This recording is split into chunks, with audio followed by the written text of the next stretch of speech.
I'm here at Wholesale Transmissions in Perth Amboy, taking a look at a 2006 650i with some transmission concerns. Question of the day: would you believe that an ignition coil could be responsible for causing a communication concern with the transmission module? So the complaint on this car is that it goes in a limp mode, it doesn't come out of first gear, and they keep getting shift solenoid codes on this car. I also noticed that they have loss of communication codes to the EGS from the DME.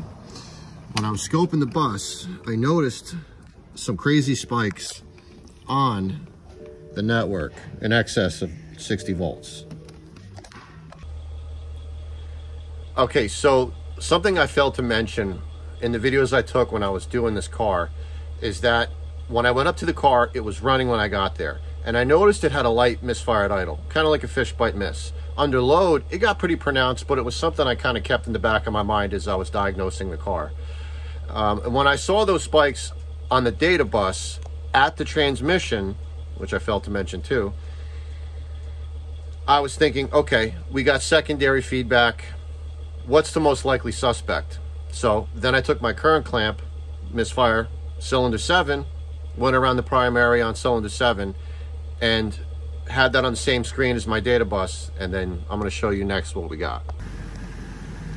So while leaving channel 1 connected to the bus and watching those spikes, I also connect my current clamp to the ignition coil on the misfiring cylinder, which so happened to be cylinder 7, and intermittently we get some gnarly spikes on number 7.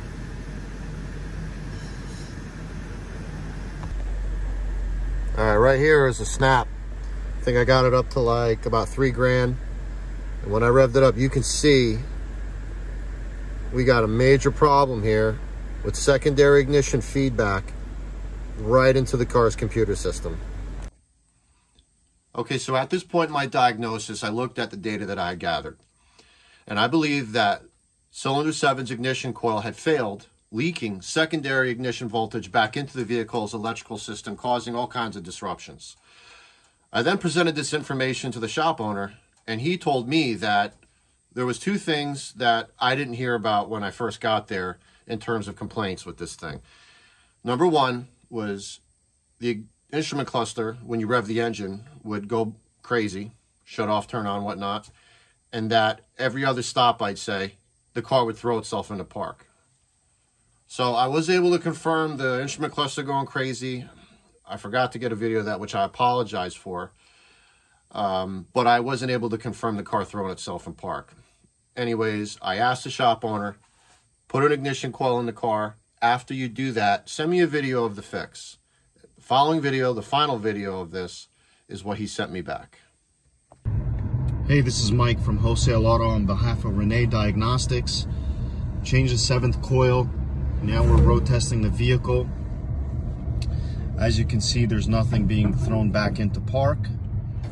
Coming to a complete stop. And as you can see, the car is still staying in drive.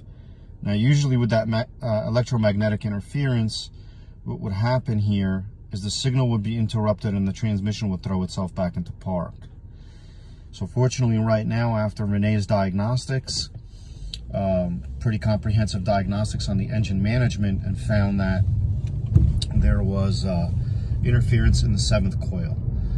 As you can see right now, we just got into 2nd gear, just about to enter 3rd gear, and the car's running beautiful. If there was a problem, it would have manifested itself already. Thank you, Renee, and Happy New Year.